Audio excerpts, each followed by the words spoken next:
Comedian Kapil शर्माच्या कॅनडातील कॅफेवर पुन्हा एकदा गोळीबार करण्यात आलाय। या गोळीबाराची जबाबदारी गोल्डी ढिल्लो या गँगस्टरने घेतली आहे, जो बिश्नोई गँगशी संबंधित आहे। यापूर्वी सुद्धा कपिल शर्माच्या कॅफेवर गोळीबाराची घटना घडली होती।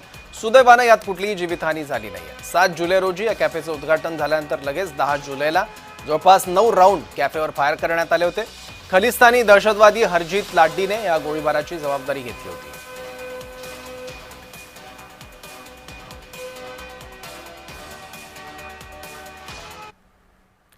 कपिल शर्माच्या कॅफेवरील गोळीबाराची संपूर्ण जबाबदारी बिश्नोई गँगने घेतली आहे। या संदर्भात अधिकृत पोस्ट सुद्धा बिश्नोई गँगकडून करण्यात आली।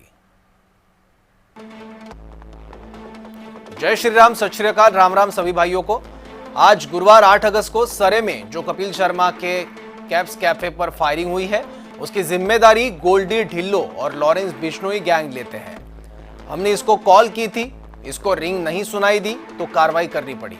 अब भी रिंग नहीं सुनेगा तो अगली कार्रवाई जल्द ही मुंबई में करेंगे, अशी अधिकृत पोस्ट केली आहे बिश्नोई गँगने आणि परत एकदा धमकी दिली आहे।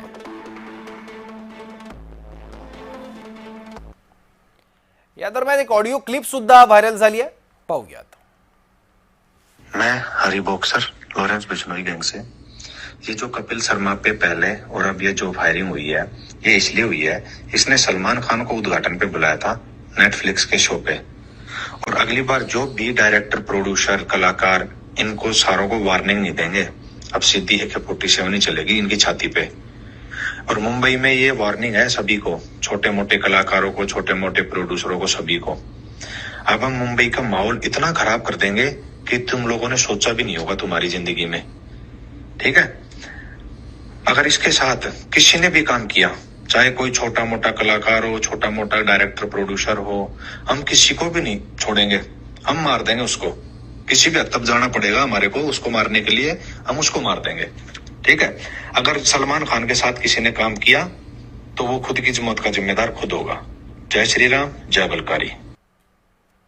तर ऑडिओ क्लिप मध्ये ज्याचा आवाज असल्याचा किंवा जो असल्याचा दावा त्याने केला, तो हरी बॉक्सर नेमका कोण आहे, पाहूयात। हरी बॉक्सरचं मूळ नाव हरिचंद आहे।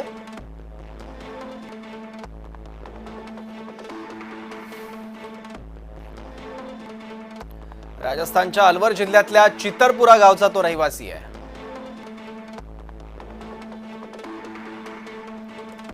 दोन 2014 मध्ये गुन्हेगारी विश्वात त्याने शिरकाव केला।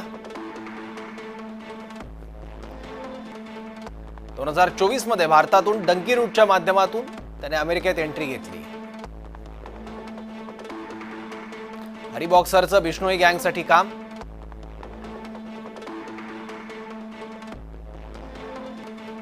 बिश्नोई गँगचं अमेरिकेतील नेटवर्क तो सांभाळतो।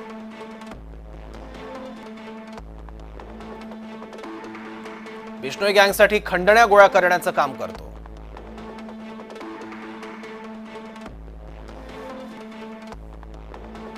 आणि याचबद्दल बोलण्यासाठी माजी पोलीस अधिकारी धनराज वंजारी सर आपल्यासोबत आहेत। आपण त्यांच्याकडून आणखी माहिती घेऊयात। धनराज सर, आता परत एकदा बिश्नोई गँगने सलमानवर आपला आसूड ओढलेला आहे आणि एक प्रकारे कपिल शर्माच्या कॅफेवर दुसऱ्यांदा गोळीबार केला। यातून नेमकं साध्य काय करायचं आहे? बिश्नोई गँग बद्दल जी काही माहिती उपलब्ध आहे आणि जी काही बिश्नोई गँग आपण ओळखतो किंवा जाणल्या जाते जगामध्ये, त्याचं एक महत्वाचं कारण आहे की बिश्नोई गँगनी एका समुदायाच्या वतीने भावनिक मुद्दा करून आपला सगळा राग सलमान खान या सेलिब्रिटीवर व्यक्त करण्याचा जणू चंग बांधलेला आहे आणि ते त्यासाठी कुठल्याही थराला जाऊ शकतात हे आपल्याला समजतं। हा पहिला मुद्दा अधोरेखित करून आपल्याला दुसरे 2 मुद्दे विचारात घ्यावे लागतील। ते म्हणजे अधिकृतरित्या आपल्या ज्या गुप्तचर यंत्रणांचे रिपोर्ट आहे त्याप्रमाणे बिश्नोई गँग आज जगातल्या 7 देशांमध्ये ऍक्टिव्ह आहे। आता याच्या बरोबरीने तिसरा महत्वाचा मुद्दा आपल्याला अधोरेखित करावा लागेल की अशी एखादी गँग जर भारतासकट किंवा भारताबाहेर इतर राष्ट्रांमध्ये अशा प्रकारे ऍक्टिव्ह होत असेल तर हिला राजकीय वरदहस्त असल्याशिवाय हे शक्य नाही। आता हा राजकीय वरदहस्त शब्द एक मोठं गूढ निर्माण करणारा शब्द आहे की मग एक्स्टॉर्शन होतं, सेलिब्रिटीजना टार्गेट केलं जातं.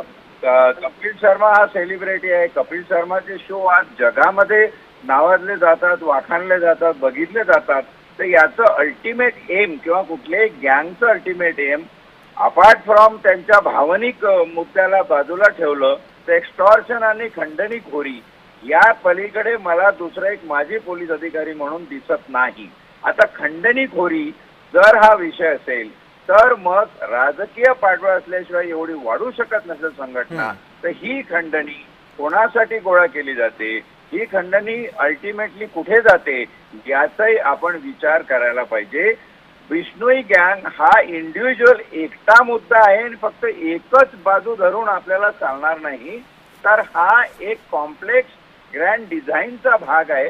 असं जेव्हा आपण लक्षात घेऊ तेव्हा आपल्याला समजेल. प्रथमदर्शी असं वाटत होतं की कपिल शर्मा वरतीच फक्त टार्गेट करतात आहे म्हणजे खंडणी आहे. पण कपिल शर्माला टार्गेट का केलं हे जेव्हा ऑडिओमध्ये आज तुमच्या चॅनलच्या माध्यमातून समोर आलं की कपिल शर्माच्या एका शोचं उद्घाटन करायला त्या ठिकाणी सलमान खानला बोलवण्यात आलं होतं म्हणून ते चिडले.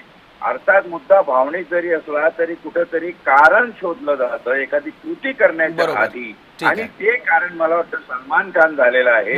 तर या बाबतीत सपोज चौकशी व्हावी आणि ती इंटरपोल सारख्या आंतरराष्ट्रीय गुप्तचर संघटनेने करावी किंवा आपलं रॉ असेल त्यांनी या बाबतीत लक्ष घालून व्यवस्थित याची चौकशी झाली पाहिजे असं माझं प्रांजळ मत आहे. अगदी बरोबर आहे. कारण एका गँगचा म्होरक्या जो तुरुंगात आहे त्याचे हस्तक वेगवेगळ्या देशांमध्ये राहतात, तिथे गोळीबार करतात आणि दहशत भारतात पसरवत असतील तर हे खरंच गंभीर आहे. धन्यवाद सर, आपण माहिती दिली त्यासाठी.